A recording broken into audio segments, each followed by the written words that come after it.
영상을 시청 및 청취해주시는 모든 분들 안녕하십니까? 일단 오늘의 구절은요, 출애굽기 32장 21절에서 29절입니다. 출애굽기 32장 21절에서 29절입니다. 제가 한번 읽어보도록 하겠습니다. 모세가 아론에게 이르되 이 백성이 당신에게 어떻게 하였기에 당신이 그들을 큰 죄에 빠지게 하였느냐. 아론이 이르되 내 주여 노하지 마소서. 이 백성의 악함을 당신이 아나이다. 그들이 내게 말하기를 우리를 위하여 우리를 인도할 신을 만들라. 이 모세 곧 우리를 애굽 땅에서 인도하여 낸 사람은 어찌 되었는지 알 수 없노라 하기에 내가 그들에게 이르기를 금이 있는 자는 빼내라 한즉 그들이 그것을 내게로 가져왔기로 내가 불에 던졌더니 이 송아지가 나왔나이다. 모세가 본즉 백성이 방자하니 이는 아론이 그들을 방자하게 하여 원수에게 조롱거리가 되게 하였습니다. 이에 모세가 진 문에 서서 이르되 누구든지 여호와의 편에 있는 자는 내게로 나아오라 하매 레위 자손이 다 모여 그에게로 가는지라. 모세가 그들에게 이르되 이스라엘의 하나님 여호와께서 이렇게 말씀하시기를 너희는 각각 허리에 칼을 차고 진 이 문에서 저 문까지 왕래하며 각 사람이 그 형제를 각 사람이 자기의 친구를 각 사람이 자기의 이웃을 죽이라 하셨느니라. 레위 자손이 모세의 말대로 행하매 이날에 백성 중에 3,000명가량이 죽임을 당하니라. 모세가 이르되 각 사람이 자기의 아들과 자기의 형제를 쳤으니 오늘 여호와께 헌신하게 되었느니라. 그가 오늘 너희에게 복을 내리시리라. 아멘. 잠시 배경 설명을 하겠습니다. 이 스토리의 이 구절의 어떤 설명, 디테일한 설명을 좀 하도록 하겠습니다. 유명한 금송아지 사건이죠. 여러분 다 아실 거예요. 금송아지 사건이죠. 모세가 시내산에서 하나님께 직접 받은 계명 두 돌판들을 산 아래로 던져 깨뜨려 버리죠. 왜 깨뜨려 버렸겠어요?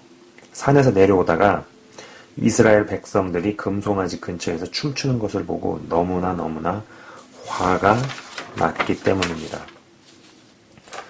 당장 아론에게 따져 묻는데 금을 모아서 불에 던졌더니 송아지가 나왔다는 아주 이상한 답변을 하죠. 죄에 넘어간 이스라엘 백성에게 여호수아가 죄에 대해 따져 물을 때 묻는 말에는 똑바로 대답하지 않고 우리는 여호와를 섬기겠다는 대답으로 건너뛰는 여호수아서의 마지막 장면이 연상이 됩니다. 모세는 이제 여호와의 편에 있는 자는 내게로 나아오라고 할 때 레위 자손이 다 모여 그에게로 나아갔고 하나님의 말씀이 모세에게 임한 대로 모세는 형제와 친구와 이웃을 죽이라고 명령을 합니다. 그죠?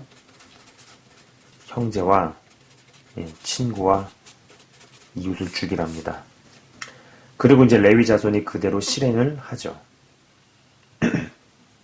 이것이 대충 이제 오늘 방금 전에 읽어드린 출애굽기 32장 21절에서 29절의 어떤 그런 내용입니다. 상황이죠. 자, 판세가 어떤 대세가 어둠으로 악으로 넘어갔다고 생각되는 상황에서 자신의 정체성과 노선을 분명히 정하고 나타내는 것이 쉬운 일이 아닙니다. 쉽지 않죠. 헌데 우리의 믿음은 믿음의 여정 가운데에서 너가 정확히 어디에 속하는지 분명히 밝혀라는 요구를 받는 때가 있다라는 것입니다. 이 금송아지 사건도 진짜 어떤 면에서 보면은요 되게 불행한 일이긴 하지만은 또 어떤 면에서 보면은 진짜 옥석이 분명히 가려지고 갈리는 계기였다는 것이죠. 그런데 이 사건을 다루는 출애굽기 32장 1절 1절에 읽어드리지 않았지만은 출애굽기 32장 1절을 보면은 백성이 모세가 산에서 내려옴이 더딤을 보고 라는 대목이 저를 생각하게 만듭니다. 자, 여러분 한번 들어보세요. 많은 믿는다 하는 사람들이 습관적으로 입에 올리는 표현이 이 마지막 때 그죠? 마지막 때라는 것이죠. 예, 주님이 곧 오실 마지막 때. 주님의 재림이 얼마 남지 않은 마지막 때. 그러니까 여러 사람들이 마지막 때라는 표현을 입에 달고 다닙니다. 뭐 이단들도 입에 달고 다니죠.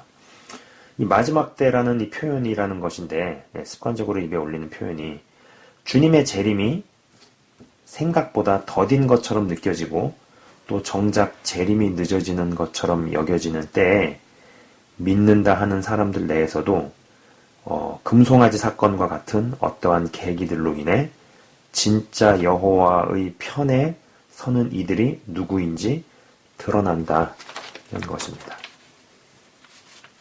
특히 요즘과 같은 시대에는요, 우리의 신앙이 어디에 소속되어 있는지 자신의 정확한 정체성과 노선을 분명히 밝히기를 요구받는다라고 저는 생각을 합니다. 이 정체성과 노선이요 말이죠.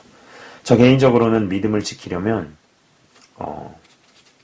담대함, 특히 요즘과 같은 시대에는 굉장히 용기와 담대함이 요구받는다는 생각이고, 이러한 경향성은 앞으로 더 심해지면 심해졌지 덜해지지는 않을 것이라는 겁니다. 앞으로도 더 심해질 것이라는 것입니다.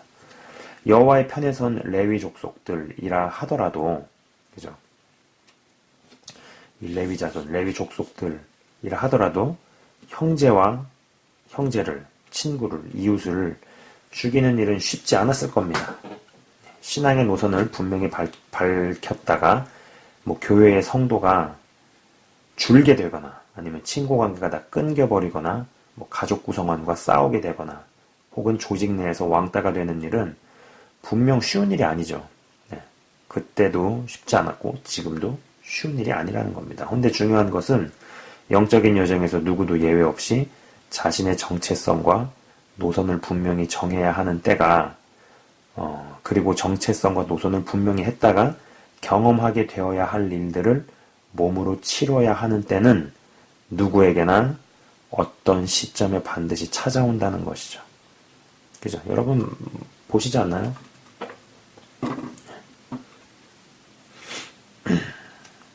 근데 재미있는 것은 레위인들이 이때 분명히 보인 노선과 확실한 입장으로 인해 하나님께 복을 받았다라는 겁니다. 네, 하나님께 복. 오늘 읽어드린 성경 대목의 마지막에도 그가 오늘 너희에게 복을 내리시리라 하고 끝납니다만 이 레위인들이 어떤 복을 받았는지가 신명기 10장에 좀 더 구체적으로 나옵니다.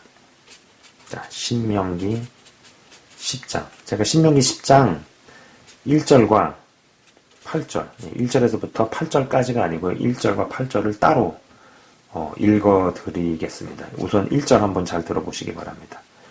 그때 여호와께서 내게 이르시기를 너는 처음과 같은 두 돌판을 다듬어 가지고 산에 올라 내게로 나아오고 또 나무궤 하나를 만들라. 자, 그리고 8절입니다. 그때 여호와께서 레위 지파를 구별하여 여호와의 언약궤를 매게 하며 여호와 앞에 서서 그를 섬기며 또 여호와의 이름으로 축복하게 하셨으니 그 일은 오늘까지 이르느니라 입니다. 이 금송아지 사건 때 모세가 너무 화가 나서 계명이 적힌 두 돌판을 내동댕이 쳐서 부셔버렸죠. 그래서 이제 신명기 10장 1절에서 보시는 것처럼 하나님께서는 다시 두 돌판의 글을 쓰시고 그것들을 조각목으로 만든 궤에 넣고 그것들을 레위 지파가 매게 하시죠. 그리고 하나님을 면전에서 섬기는 일이 오늘까지 계속됩니다. 저는 우리의 신앙과 믿음은 끊임없이 시험을 받고 도전을 받고 공격을 받는다고 봅니다.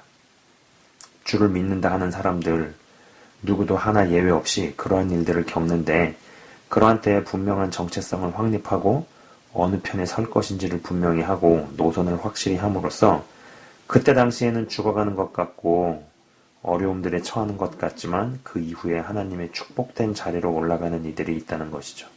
그리고 그 반대의 경우도 있습니다. 이스라엘 백성들을 금송아지 우상숭배로 이끈 아론의 아들들, 이 아론에게 아들들이 있었어요. 아들들인 나답과 아비후. 이 나답과 아비후가 불에 타 죽은 사건을 예사롭게 보지 않습니다. 아론의 잘못과 이들의 죽음이 관련되어 있다고 본다는 것이죠. 성경 여러 부분에서는 뿌린 것을 거두게 하시는 하나님의 원리 원칙을 이야기합니다. 신구약 여러 부분들에서 이야기를 하죠. 내 귀에 들린 대로 행하겠다고 이야기하시는 대목도 있고 내가 행한 대로 갚아주리라 고 이야기하시죠. 복을 받을 수밖에 없게끔 말하고 행하면 손으로 맞고 복을 피해 다녀도 그 사람을 끝까지 추적해서 마침내 복은 그에게 임합니다. 근데 복만 그런 게 아니에요.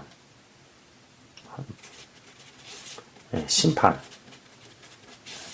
이 심판도 마찬가지입니다. 안 당하려고, 안 속으려고, 살피고, 의심하고, 조심해도 심판을 받을 수밖에끔 말하고 행하면 해당 인물을 끝까지 추적해서 마침내 그리고 호련히 임한다는 것입니다.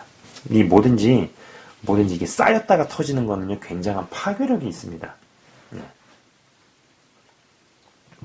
말 한두 번, 행동 한두 번, 그런 걸로 뭔가가 바뀌고, 뭔가가 변하고 이러진 않지만은, 계속적으로 꾸준하게 쌓이고, 그 노선으로 가게 되면은, 본인이 원하지 않아도, 가리고 피해도, 복이 끝까지 추적해서 임하든지, 아니면 심판이 끝까지 추적해서 호련히 임해버린다라는 거죠. 피할 수 없어요. 그리고 알고도 당해야 되거나 알고도 받아들여야 되거나 그런 일이 벌어진다라는 겁니다. 이 계시록 20장 12절은요. 계시록 20장 12절은 또 내가 보니 죽은 자들이 큰 자나 작은 자나 그 보좌 앞에 서 있는데 책들이 펴 있고 또 다른 책이 펴졌으니 곧 생명책이라. 죽은 자들이 자기 행위를 따라 책들에 기록된 대로 심판을 받으니 라고 나옵니다. 보통 이 생명책만 강조가 되고 생명책의 이름이 기록되어 있는 것에만 중점을 두는 경향이 있어 보이는데 저는 물론 이 생명책에 이름이 있는 것이 중요합니다만 생명책만을 강조하는 것은 분명 바르지 않다는 입장입니다. 이러다 보니 나의 행위가 어찌하든지 간에 하나님은 나를 사랑하시고 내 이름이 생명책에 기록이 되어 있으니 내가 어떠한 모습으로 살던 그분은 나를 사랑하신다는 그럴싸하지만 잘못된 길로 인도하는 믿음이랄까요? 잘못된 사상이 자리를 잡은 것 같기 때문입니다. 여러분 아시는 것처럼 하나님의 이 속성은 속성 중에 대표적인 두 가지는요. 사랑과 공의죠. 사랑과 공의입니다. 사람에 따라서는 이 공의적인 측면을 강조하기도 하고 사랑의 측면을 더 우위에 두기도 합니다. 뭐가 더 중요하고 무엇이 먼저다라는 이야기는 하고 싶지 않습니다. 그거는 개인 차이도 있고 개인의 어떤 신앙관이라든지 아니면 신학관이라든지 아니면 개인의 하나님을 경험한 어떤 사건이라든지 여러 가지가 짬뽕이 돼가지고 이게 무엇을 좀 더 이야기를 좀 더 중요하게 얘기하느냐 먼저 두느냐 이건 좀 그런 차이는 있는 것 같아요. 그건 별로 그렇게 그런 무엇이 먼저다라는 이야기는 하고 싶지 않지만은 중요한 것은요. 어떤 법과 기준에서 하나님의 두 대표적인 속성인 사랑과 공의와 사랑이 구동이 되고 집행이 된다는 것이죠. 어떠한 원리와 어떠한 원칙과 어떠한 법칙 하에서 사랑과 공의가 구동이 되고 집행이 된다라는 것입니다. 보통 하나님은 사랑이라고 이야기를 하죠. 헌데 정말 모든 것을 다 사랑하시는 분은 아닙니다. 그분도 미워하시는 것이 있고 혐오하시는 게 있다는 것이죠. 계시록 2장 6절은 제가 읽도록 하겠습니다. 오직 내게 이것이 있으니 네가 니골라 당의 행위를 미워하는도다. 나도 이것을 미워하도다. 라 기록되어 있습니다. 분명한 건 뭐예요? 그분도 미움이 있으시다라는 거예요. 예. 그분도 미워하시는 게 분명히 있다라는 것이죠. 또 잠언 6장 16절에서 19절은요. 제가 읽도록 하겠습니다. 여호와께서 미워하시는 것 곧 그의 마음에 싫어하시는 것이 67가지이니 곧 교만한 눈과 거짓된 혀와 무죄한 자의 피를 흘리는 손과 악한 계교를 꾀하는 마음과 빨리 악으로 달려가는 발과 거짓을 말하는 망령된 증인과 및 형제 사이를 이간하는 자인이라고 기록되어 있습니다.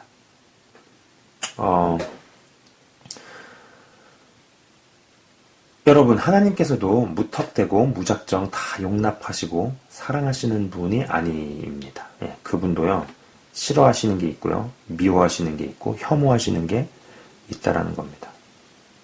이 뻔하고 당연한 진리가 너무나 잘못 받아들여져서인지 여전히 죄가 해결되지도 사해지지도 극복되지도 이겨내지도 않았는데 하나님은 무조건 다 용서하시고 다 용납하시고 다 품으시는 분으로 받아들여진다는 것이죠. 그죠?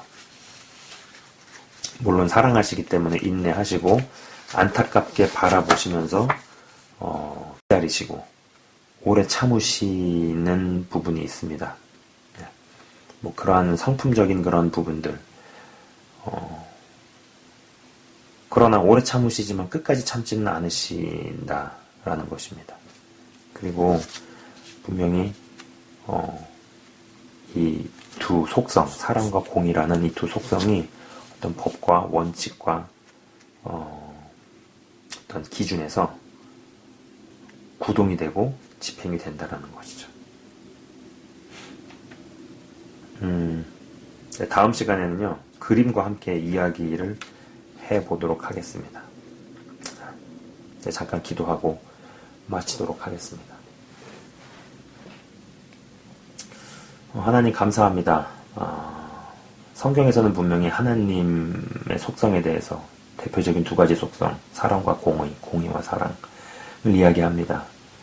하나님께서 얼마나 사랑이 많으신 분인지, 그렇기 때문에 우리 입장에서는 아무것도 내세울 게 없지만 하나님께서 일방적으로 우리에 대한 사랑을 못 이기셔서 예수님을 보내셨고 십자가에 죽기까지 매달게 하셨습니다.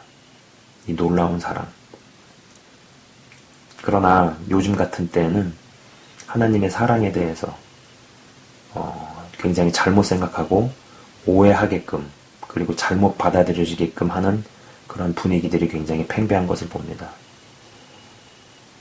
하나님께서도 분명히 미워하시는 것이 있고 혐오하시는 것이 있고 역겨워하시는 것이 있습니다. 그리고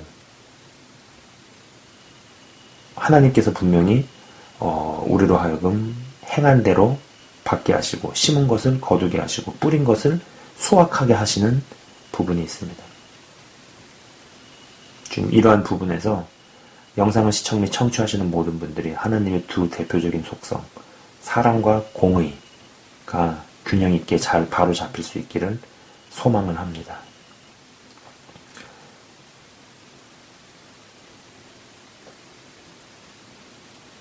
요즘 같은 때에 정말로 하나님의 사랑만을 이야기하다가 하나님의 거룩함과 하나님의 공의로움, 의로우심 이러한 부분을 우리가 훼손을 하게 되고 그리고 그 부분을 놓치게 되는 일들이 굉장히 많이 일어나는 것을 봅니다.